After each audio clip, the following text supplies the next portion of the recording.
오늘은 권고드린 것처럼 이번 주 수요일이 우리 강릉제일교회를 강릉에 세워주신 81주년 되는 날이기도 합니다. 잠시 교회를 돌아보며 하나님의 말씀에 은혜를 나누고자 합니다. 오늘 말씀의 제목은 배고프신 주님 앞에 열매 있는 나무로 이렇게 한번 정해보았습니다. 오늘 이야기는 나무 이야기로 시작이 되어집니다. 근데 그것도 이상하게 말라 죽은 나무 이야기로 시작을 합니다. 여러분이 되게 화분이 있으신가요? 화초를 좋아하시는 분 아마 이것도 잘 기르고 계실 줄로 믿습니다. 그때 어떤 화분이 이제 시들시들하더니 말라 죽습니다. 왜 그럴까요? 아마 어떤 분은 그런 생각을 합니다. 맞아, 그때 약을 쳤어야 되는데 약을 안 치는 바람에 벌레가 끌어서 죽었구만. 또 어떤 분은 이야기할 겁니다. 아이고, 지난 겨울에 그만 내가 문을 안 닫았는데 그때 이게 얼었나 보다. 또 어떤 분은요, 혹 내가 지금 어디에 여행을 다녀왔는데 그때 누구한테 부탁을 했어야 되는데 그동안에 물 주는 걸 깜빡해가지고 베란다에 있더니 화초가 바싹 말라버렸다. 뭐 이런 이야기를 하기도 합니다. 나름 다 그 화초가 죽는 이유가 있겠지요. 뭐 이상할 거 하나도 없어요. 그런데 오늘 아주 이상하게 말라 죽은 나무가 하나 등장합니다. 그 이야기가 오늘 바로 본문에 나오는데요. 12절부터 14절 시작 부분이죠. 여기 보면 무화과 나무가 등장합니다. 예수님께서 이 무화과 나무에게 가까이 가서 살펴보시더니 대뜸 이렇게 말씀하시는 겁니다. 무화과야, 아무래도 너는 이제 끝났다. 한마디로 말하면 예수님의 저주죠. 너는 이제 끝났어. 너는 지금부터 영원히 이제 끝난 거야. 아니나 다를까 그 다음날 아침이 됐습니다. 어떻게 됐을까요? 오늘 본문은 저 뒤로 20절, 21절로 가서 보면 제자들이 어제 예수님과 걸었던 그 길을 또 걸어가다가 문득 베드로가 어제 그 나무가 눈에 띈 거예요. 그리고 딱 보니까 세상에 뿌리채 말라 죽어 있는 겁니다. 우리말에 하루아침에라는 말이 있죠. 누군가는 하루아침에 벼락부자가 되기도 하고 누군가는 하루아침에 쫄딱 망하기도 합니다. 어제까지 잎사귀가 무성했던 그 나무였는데 진짜로 성경은 이렇게 말씀하시네요. 보세요. 잎사귀가 그렇게 많았대요. 그런데 하루 만에 딱 하루 지났는데 뿌리째 말라버렸다. 참 이상하지 않습니까? 여러분, 왜 이상한가요? 먼저 세 가지 이유를 말씀드리려고 합니다. 첫째, 예수님의 말씀 한마디에 그 잎사귀가 많은 무화과 나무가 뿌리채 말라 죽어버린 겁니다. 여러분, 나무에게는 좀 이상한 말이겠지만 여러분, 이런 것도 기적입니다. 평상시에 내가 예상했던 것 전혀 다른 일이 순식간에 일어나는 것. 하루아침 뿌리채 말라 죽었다는 것, 이는 보통 일이 아닙니다. 그것도 예수님의 말 한마디의 말입니다. 여러분, 성경을 가만히 떠올려 보면 예수님께서는 말씀의 능력으로 수많은 기적을 행하셨습니다. 그런데 예수님의 기적은 공통점이 있어요. 뭐냐면 다 죽은 자를 살려내고 병든 것을 고치고 쓰러진 자 일으켜 세우는 거예요. 한마디로 말하면 살리는 기적을 행하십니다. 안 그렇습니까? 그런데 오늘만은 예외입니다. 오늘 14절 말씀을 보세요. 이제부터 영원토록 사람이 내게서 열매를 따지 못하리라. 죽는다는 거죠. 이제 너는 끝났다는 거죠. 예수님께서 이런 파괴적인 명령으로 기적을 행하신 일이 또 어디에 있던가요? 지금까지 모든 명령은, 그리고 모든 기적은 살리는 기적이었는데 오늘 말씀은 그렇지 않습니다. 죽어라. 너는 지금부터 영원토록 죽은 나무가 될 거다. 아주 이런 예수님의 말씀입니다. 그런데요, 세상에 그 말대로 됐어요. 예수님의 말대로 된 것, 이게 기적입니다. 그런 의미에서 보면 오늘 좀 이상합니다. 평소와는 다른 말씀으로 이상한 기적을 행하신 거죠. 두 번째로 왜 이상한가? 예수님께서 배가 고프신데 열매 없다고 저주하신 거예요. 예수님 배고픈데 내 입에 아무것도 안 들어와서 저주하는 겁니다. 여기만 들으니까 아니 아무리 배가 고파도 그렇지 그렇다고 나무를 말려 죽이면 되나? 그런 생각 안 드십니까? 사실 오늘 본문 12절에 보게 되면 예수님이 시장하셨다. 배가 고프셨다는 겁니다. 그런데 마침 길가에 무화과 나무가 서 있었어요. 이스라엘 동네는 동네마다 무화과가 참 많습니다. 보통은 우리가 길가에 보면은 집마다 감나무 한 그루씩 키우는 집들이 꽤 있잖아요. 근데 강릉에 오니까요, 특별하던데요. 가시나무를 다 키우고 계시더라고요. 봄 되면 순 따서 드시고. 어쨌거나 흔한 나무, 유대 사회에서 무화과 나무는요, 아주 흔하디 흔한 그런 나무였습니다. 그런데 예수님께서 그 나무를 보시고 무엇이 있을까 하여 그 나무에게 가까이 가셨답니다. 도대체 뭘 찾으셨을까요? 조금 전에 힌트, 예수님이 시장하셔서 배고픈 가운데 그 나무에게 가까이 갔답니다. 그럼 이유가 분명하겠죠. 야, 배고픈데 저 무화과나 좀 몇 개 따먹을까? 충분히 이해가 됩니다. 시장한 배, 허기진 배를 채울 뭔가를 찾으러 무화과 나무 밑으로 걸어가신 거죠. 근데 가까이 가서 보니까 웬걸요? 먹을 게 아무것도 없어요. 이파리 보고 야, 이파리 저렇게 무성하니까 뭐가 있겠다 싶어서 갔는데 정작 입에 넣을 것은 아무것도 없다는 거죠.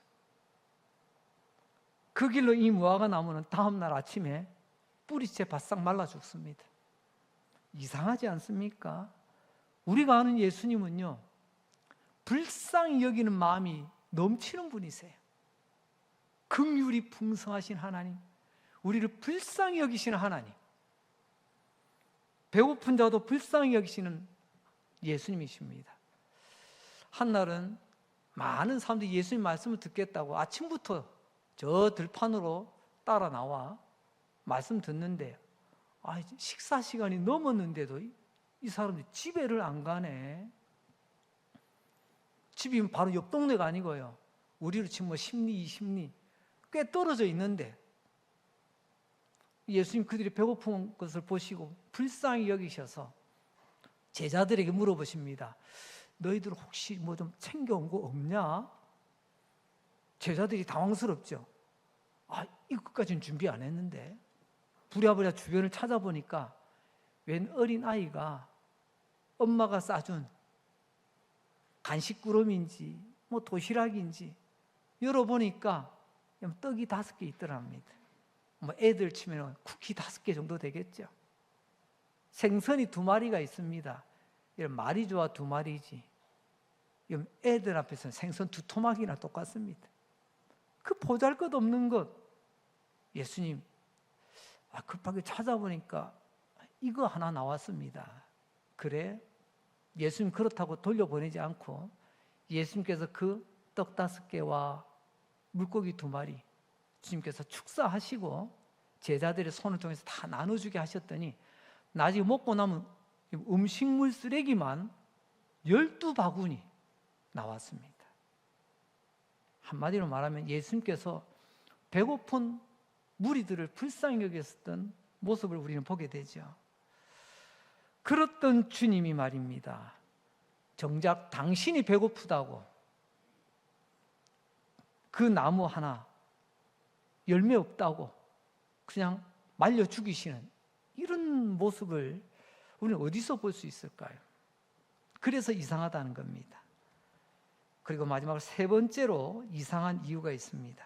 그것은 아직 때가 아닌데 열매 없다고 저주하셨다는 거예요. 이런 거 생때라고 하죠. 막 어거지, 그죠? 이게 무슨 말이냐면 나무 입장에서 보면 참 억울하기 그지없습니다. 13절 하반절 보세요. 가서 보신즉 잎사귀 외에는 아무것도 없더라. 왜냐하면 이는 무화과의 때가 아님이라. 이번 주 금요일 날 마침 또 오늘 또 이 설교 준비하는데 참 기가 막히게 문자가 한 개 딱 날라왔어요. 저 우리 이웃교회 제가 가끔 말씀드리는 그 과일 농장 하시는 장로님 댁에서 문자가 왔어요.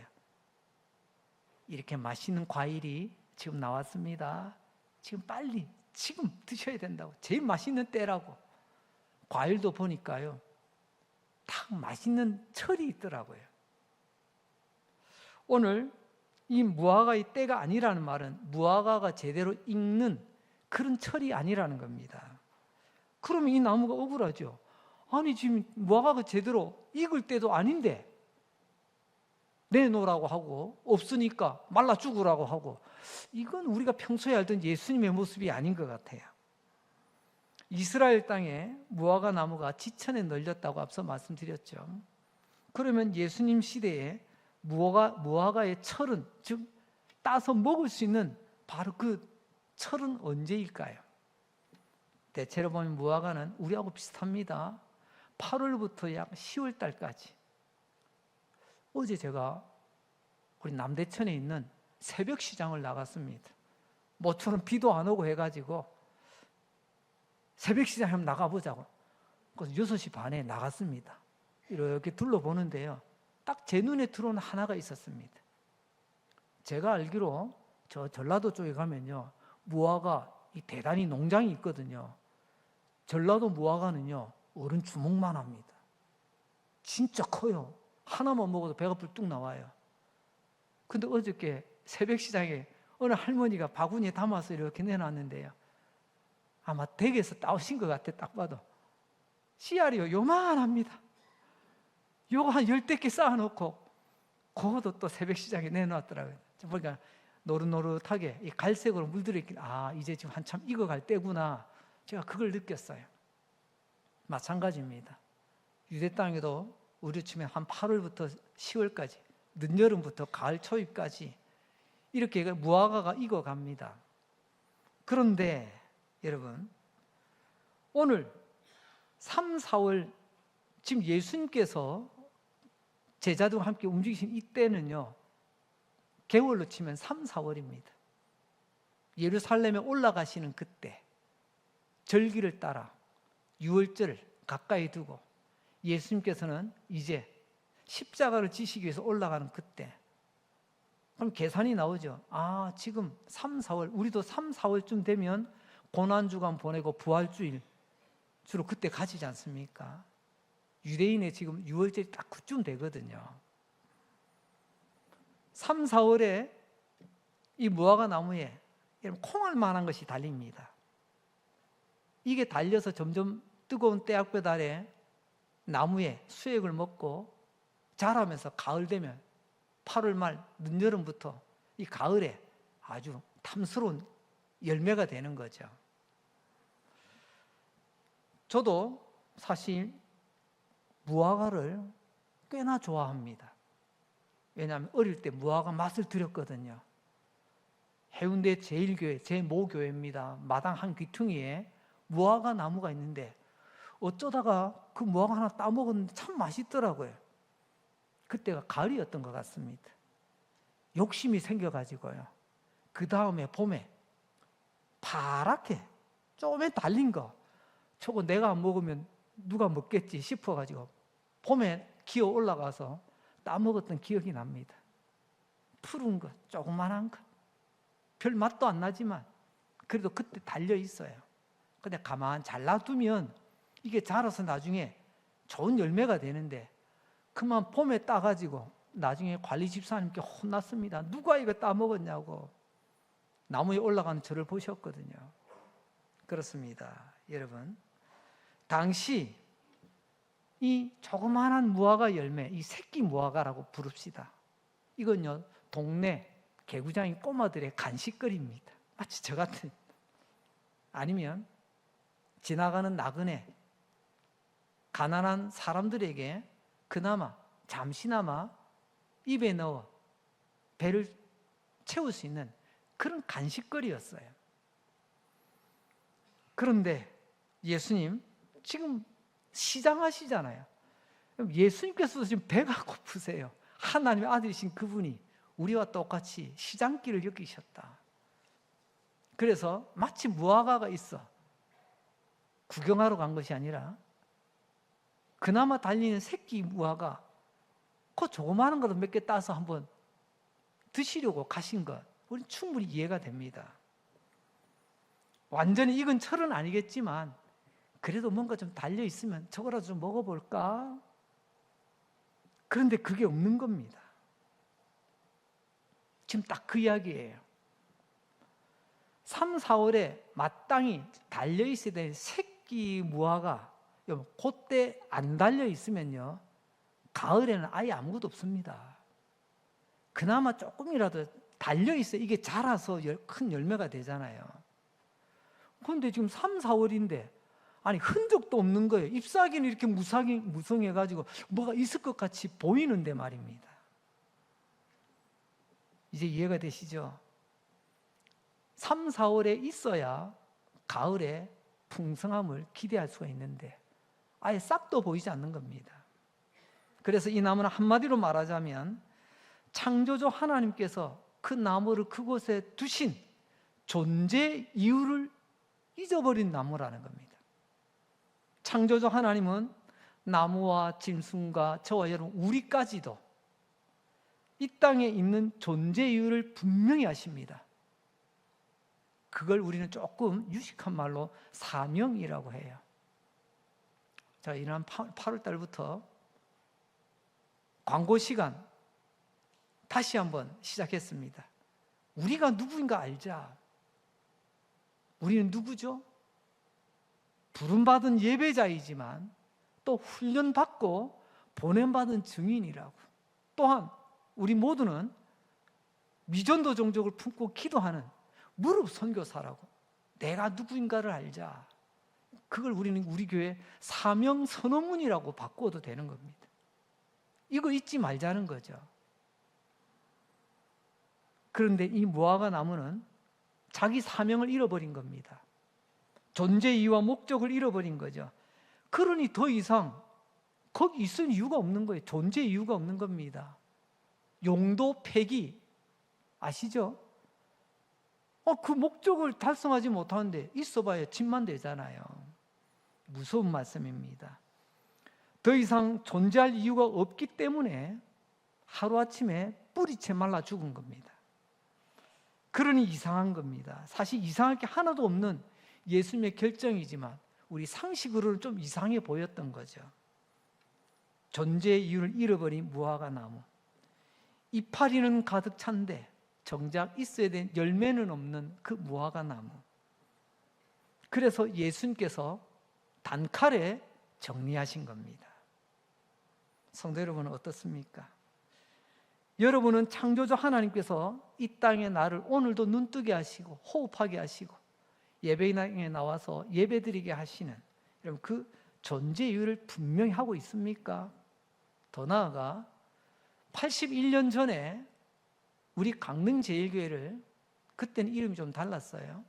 하지만 지금 우리 강릉제일을 이름으로 쓰고 있지만 광복절 지나고 나흘 뒤에 8월 19일 날 우리 믿음의 선진들 가운데 몇몇 분이 기도하시고 모임을 가지면서 이렇게 교회가 시작이 된 거예요. 지금까지 이어와서 81년을 맞이하는데 여러분 지금 우리 교회는 이곳에 우리 교회의 존재 이유를 분명히 하고 있습니까? 잎사귀가 무성하답니다. 여러분 81년이라는 81장의 잎사귀 이거 작은 거 아닙니다. 이거 엄청난 거예요. 오늘 이 말씀은 사실 굉장히 두려운 말씀입니다.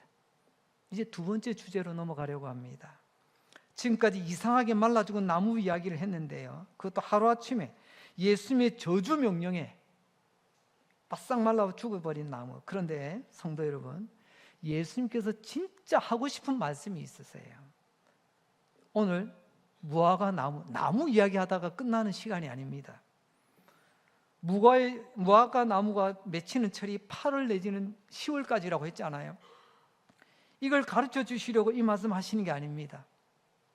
예수님께서 오늘 이 말씀 하시는 의도는 아주 이상하게 말라 죽어버린 무화과 나무를 통해서 꼭 하시고 싶은 말씀이 있으십니다. 성경을 자세히 보십시오. 앞에 12절로 14절까지는 예수님께서 무화과 나무를 만나 열매를 찾으셨는데 없었어요. 그래서 너는 이제부터 영원토록 끝이다, 파멸을 선고하셨죠. 그리고 오늘 본문 제일 끝부분 20절로 21절에 가서 보니까 다음 날 베드로가 그 앞을 지나다가 문득 어제 그 말씀이 생각나고 그 나무를 보았는데 예수님의 말씀 저주처럼 나무가 뿌리채 말라 죽어 있더라는 겁니다. 그 사이에 15절부터 18절이 가운데 끼어 있는 본문입니다. 자, 이제 그림 그려지십니까? 시작 나무 이야기, 마지막 나무 이야기, 가운데 또 이상한 이야기가 또 하나 끼어 있어요. 여러분 햄버거 좋아하십니까? 저는 아주 좋아하지는 않지만 가끔가다 한 번씩 먹을 때도 있습니다. 최근에는 강릉역 앞에 프랑크 햄버거입니까? 있잖아요. 그 축구하는 손흥민 선수 모델로 하는. 제가 어쩌다 기회 되면 그 한번 먹어보는데 모처럼 먹어보니까 맛있습니다. 그런데요, 여러분, 그 햄버거를 가만히 제가 분해를 해보면요, 위에 뚜껑빵이 있습니다. 아래 받침빵이 있어요. 그 가운데 아주 그냥 기름기가 잘잘 흐르는 고기 패티가 들어있어요. 물론 아래 그 안에다 또 야채도 넣기도 하고 하기도 하지만 기본은 빵 사이에 고기 패티가 끼어 있는 거예요. 햄버거 진짜 중요한 것은 빵이 아니라 가운데는 패티 아니겠습니까? 얼마나 그것을 맛있게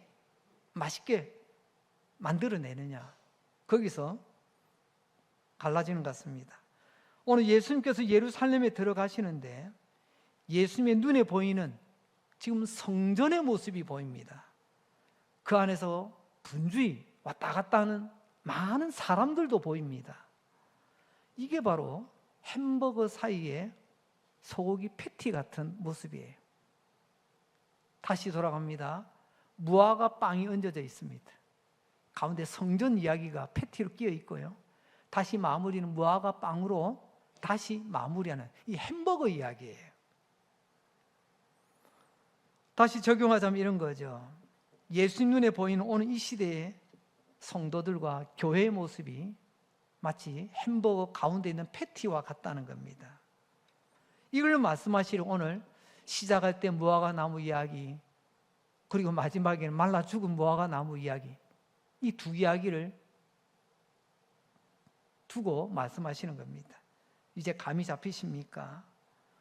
아주 이상하게 말라 죽은 이 무화과 나무는 예수님 당시 예루살렘 성전을 말하고 오늘 우리에게 적용하자면 81주년을 맞이하는 우리 교회일 수도 있겠다는 겁니다.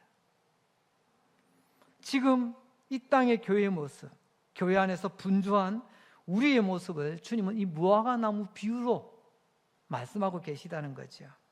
예수님이 성전에 들어가셨다는 것, 전날에 길가의 무화과 나무를 만나신 것과 똑같은 그림입니다. 성전이 무화과 나무라면 어떻습니까?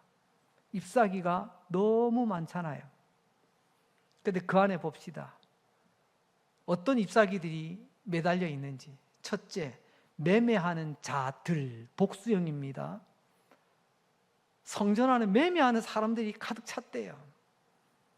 물론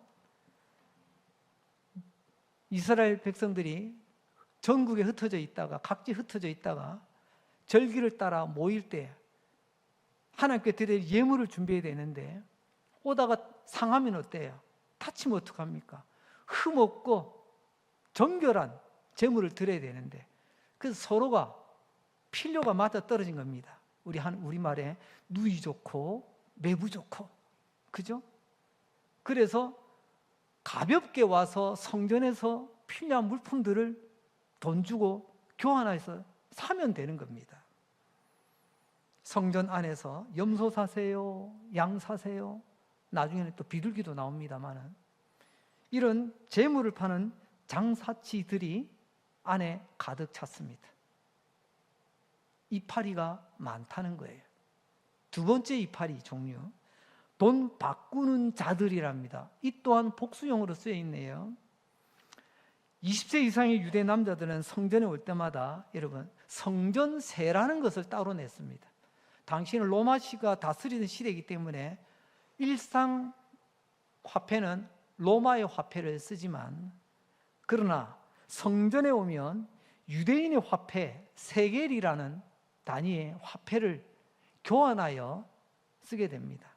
로마의 화폐, 그 주화에는요 황제의 얼굴이 찍혀 있다고 뭐 이런 것 여러 가지 이유들이 있습니다만은, 그러다 보니까 환전상이 필요했습니다.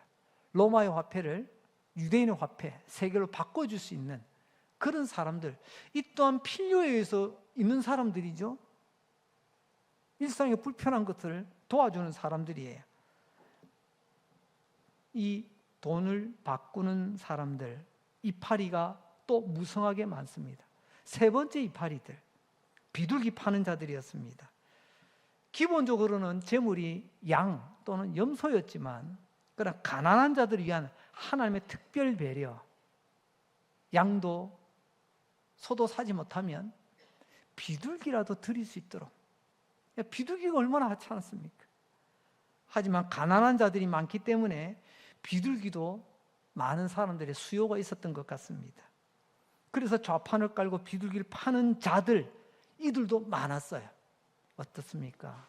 성전에 이 무화과로 보인다면 잎사귀가 많죠. 이게 다 잎사귀입니다. 잎사귀가 너무너무 많았습니다. 저는 인정합니다. 나무에 잎사귀가 당연히 있어야 되지요.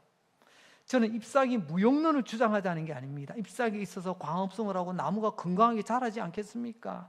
근데 중요한 것은 잎사귀만 있는 나무, 잎사귀만 있는 성전, 잎사귀만 있는 교회가 문제라는 거예요.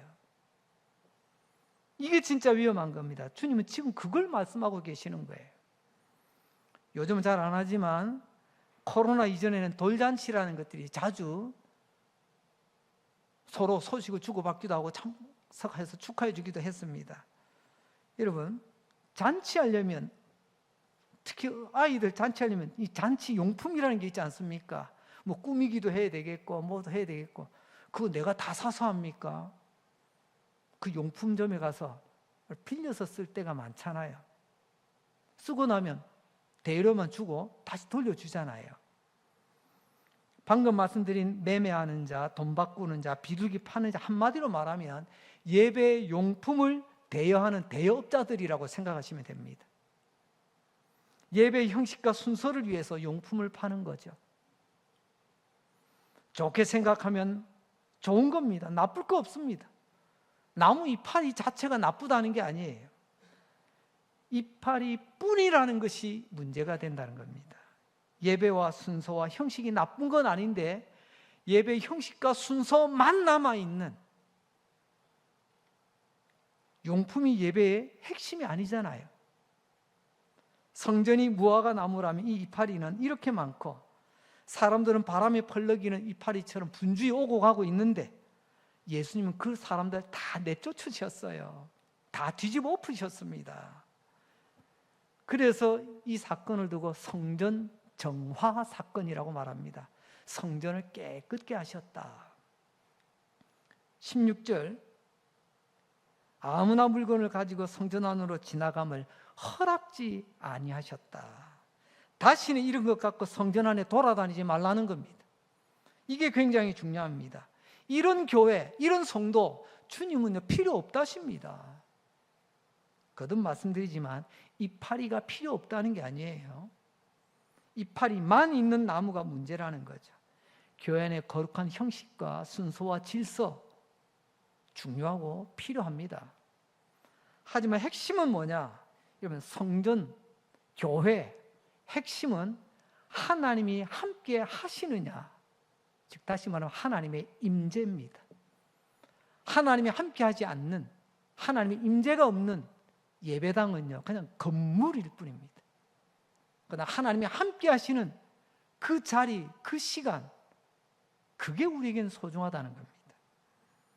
오늘 예루살렘 성전을 한번 보십시오. 잎사귀는 무성합니다. 형식도 있고 용품도 팔고 이런저런 순서도 있고 사람도 복적복적대고, 하지만 성전의 주인이신, 성전에 임재하고 계신 하나님께서 따서 입에 넣을 열매는 하나도 없는, 이게 핵심입니다. 우리끼리 잘한다 그 무슨 소용이 있어요? 이파리가 너무 많아 바람에 흔들리고 있습니다. 그러나 배고프신 하나님이 따서 입에 드실 열매가 없다는 거예요. 그래서 그 무화과 나무는 말랐고 그 성전 잠시 뒤에 로마의 발굽에 다 밝힙니다. 문 닫았어요. 허물어져서 형체도 없어졌습니다. 이제 세 번째 주제로 넘어갑니다. 그러면 여러분, 예수님이 시장하셔서 무화과 나무 아래로 찾아오셨을 때 무엇을 찾으셨을까요? 이제 며칠 뒤면 81주년을 맞이한다고 하는 우리 강릉제일교회, 우리 주님 무엇을 찾으러 오실까요? 하나님이 찾으시는 열매가 뭐라고요? 그게 기도입니다. 17절에 답이 나오죠. 이에 가르쳐 이르시되 기록된 바 내 집은, 성전은, 교회는 만민이 기도하는 집이라 칭함을 받으리라고 하지 아니하였느냐? 너희는 강도의 소굴을 만들었도다. 하나님께서 강릉제일교회에서 찾으시는 무성한 이파리가 아니고 분주히 오고 가는 사람들이 아니라 배고프신 하나님이 찾으시는 열매는 기도였습니다. 내 집은 기도하는 집이라 주님이 답을 주시잖아요.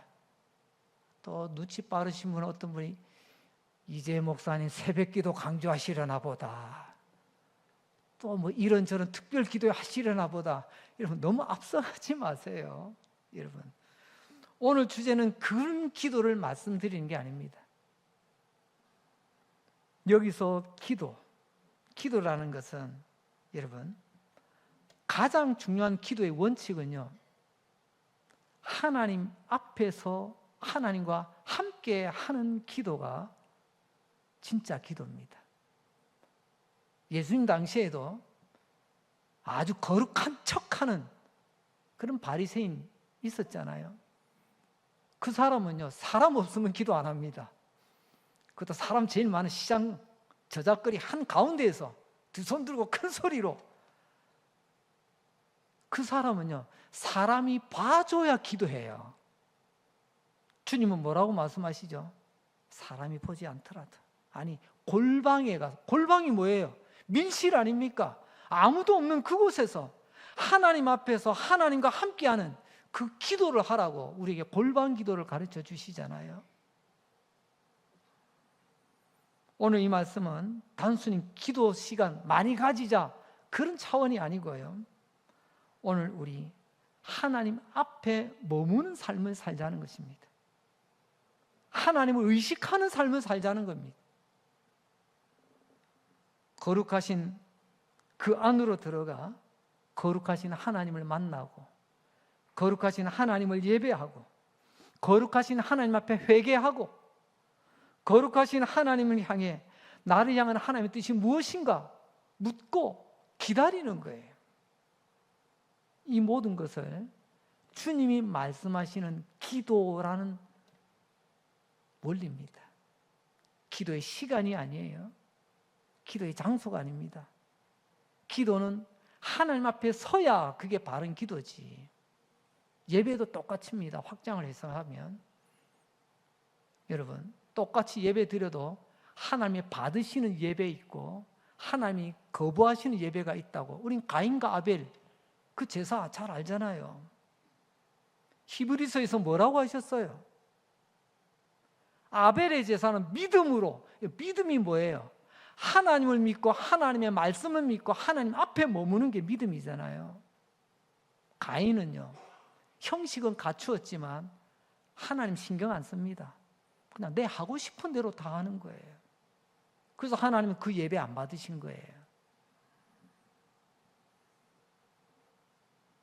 오늘 우리에게도 주님은 말씀하십니다. 하나님 앞에 지금 예배 드리고 있는가? 아니면 목사님 눈도장 받으러 왔는가? 하나님 앞에 나와 회개하려 나왔는가? 아니면 나는 교회 음악이 좋아, 교회 분위기가 좋아, 아유 강릉제일교회는 식당에 밥도 맛있던데? 여러분, 오늘 주님이 찾으시는 성전, 하나님을 하나님에게 인정하고 하나님 앞에 머무는 바로 그 자리가 기도의 자리입니다. 오늘 주님 배고파하십니다. 그 성전에서 주님께서 따서 입에 넣을 열매를 찾고 계십니다. 오늘 그 말씀이죠. 여러분은 어떤 무화과 나무입니까? 아니, 우리는 어떤 교회입니까? 오늘 이상하게 말라 죽은 무화과 나무가 그 답을 하고 있지 않습니까? 그저 잎사귀 무성한 목사요, 장로요, 권사요, 집사여들이십니까? 아니면 주님께서 나 때문에, 우리 때문에 이제 내가 시장을 해결했구나, 내가 이제 만족하구나. 이제 마지막 주제입니다. 주님은 그러면서 책망하시죠. 너희들은 하나님의 임재 안으로 들어올 생각은 안 하고 무엇을요? 강도의 소굴을 만들었구나. 강도의 소굴. 두 얼굴의 강도나 마찬가지입니다. 겉으로는 멀쩡한데 완전히 다르죠. 하나님 아버지의 집을 강도의 소굴, 강도의 아지트로 만들었다는 것입니다. 여러분, 기도하는 집의 반대가 강도의 소굴, 예수님이 그렇게 지금 딱 대비를 하고 있습니다. 그 차이가 뭘까요? 두 가지로 생각해 봅니다. 첫째, 기도하는 집은요, 하나님의 임재가 지배하는 것입니다. 하나님이 경험되는 것이, 하나님 앞에 머무는 것이에요.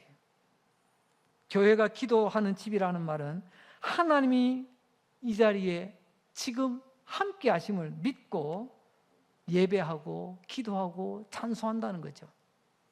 두 번째로 강도의 소굴은 뭘까요? 반대로 탐욕, 즉 욕심이 지배하는 것이 강도의 소굴입니다. 여러분, 강도의 소굴이 우아합니까?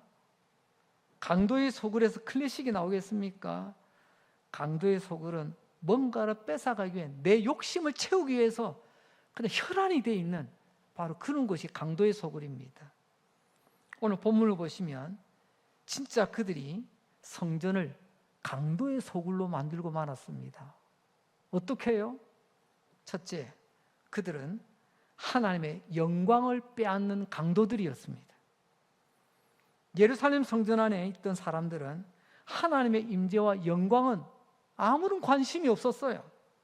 그저 오늘 몇 마리 팔지? 오늘 얼마나 남겨야 되지? 오늘 환차손이 어떻게 되지? 이것뿐이에요. 하나님의 영광은 조금도 관심이 없습니다.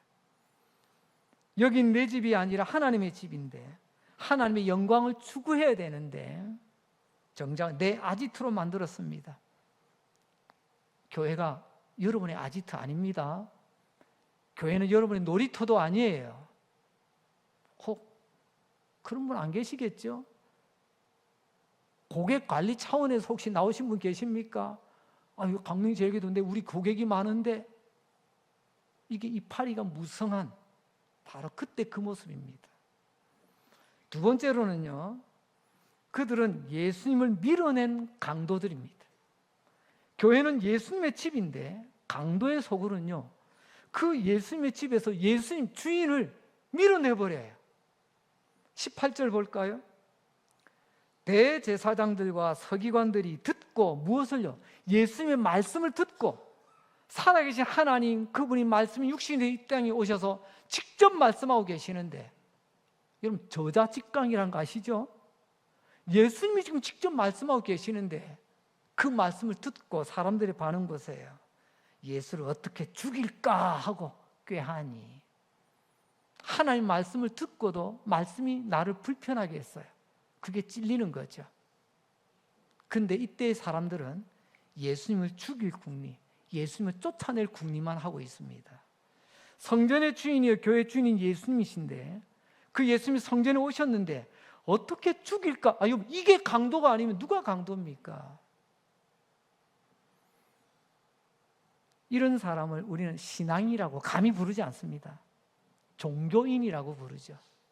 종교인은 내 이익 요무에 따라서 언제든지 주인을 쫓아낼 수 있는 그런 마음을 품는 사람들이에요. 종교인은 교회를 이런 강도 소굴로 만듭니다. 교회를 마치 아버지의 집이 아니라 내 집인 양, 나의 나와바리인 양, 내 마음대로 하려고 합니다. 러시아의 대문호 도스토옙스키, 이름 정도는 들어보셨잖아요. 그분의 글에 이런 장면이 하나 나옵니다. 제가 인용을 하려고 합니다. 러시아는 정교회라고 하는 기독교의 한 갈래지만 우리하고는 조금 좀 달라요. 하지만 러시아는 정교회잖아요. 기독교지만 조금 우리와는 좀 다른 노선을 걸어요. 러시아 정교회 사제, 우리 친구 목사님께서 이렇게 목회를 하고 있었습니다. 성도들과 재미있게 지내고 노래도 하고 그리고 성도들 기름 짜듯이 헌금도 쥐어 짜고 이러면서 나름 열심히 그 정교회 목회를 했다는 거예요. 그러니까 예수님께서 보다 못해서 그 교회를 방문을 했다는 겁니다. 이 도스토옙스키의 이야기예요.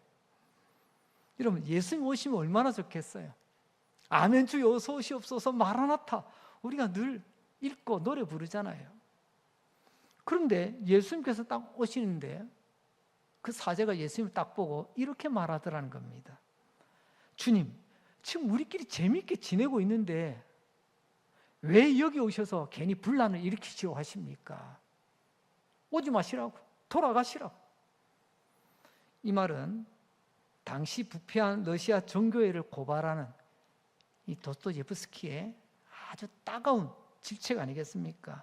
우리끼리 재밌게 지내는데 교회끼리 우리끼리 우리만의 파티를, 잔치를 열고 있는데 아닙니다. 교회는 우리 집이 아니고 하나님의 집이에요. 하나님의 거룩한 영광이 임재해 계시는 곳입니다. 교회는 하나님의 집이요. 그 영광이 임재 안으로 우리가 들어가서 그분의 영광 앞에 엎드리고 예배를 드리는 거예요. 그걸 교회라고 부르는 거예요.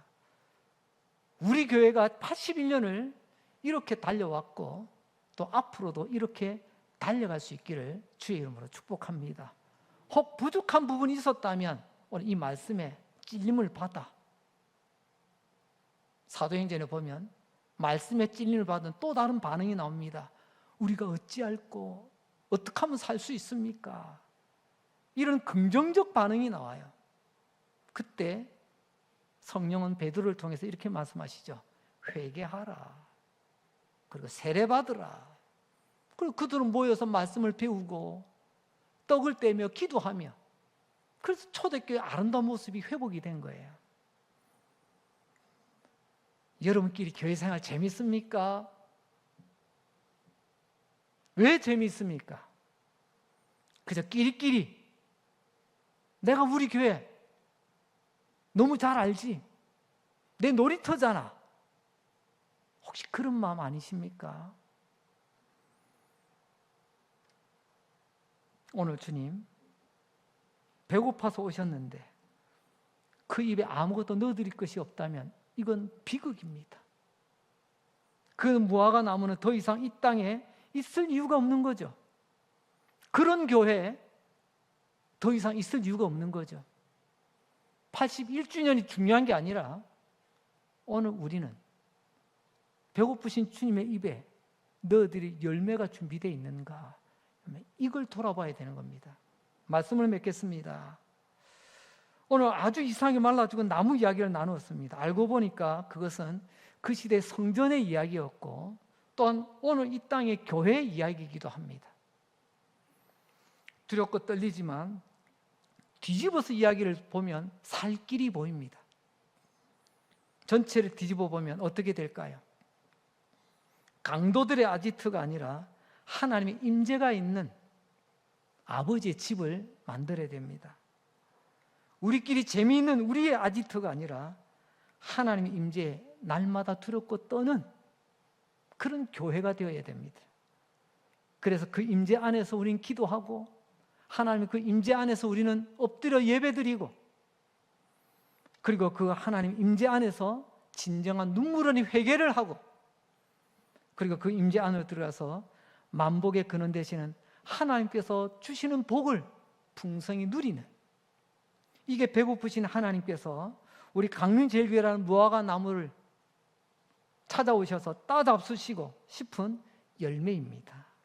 여러분, 우리 예수님은 사슴이 아니에요. 이파리 따먹으러 오신 것 아니에요. 열매를 보러 오셨습니다. 예전에 주산 시대가 있었습니다. 학교에서 주산을 가르치고 막 그랬어요. 저도 주산 해가지고 방바닥에 놓고 막 타고 다니고 그랬어요. 그 주산 막 하다 보면 계산 끝나고 나고 새로 하면 어떻게 되죠? 흔들면 됩니까? 윗줄 아래줄 가르면 딱 두 손가락 딱 넣어가지고 쫙 당겨야 되잖아요. 그죠? 그러면 쫙 다시 주산을 떨군다고 표현합니다. 주산 떨구고 새로 시작하는 거죠. 요즘 용어로는요, 컴퓨터 리셋하는 겁니다. 다시 시작하는 겁니다.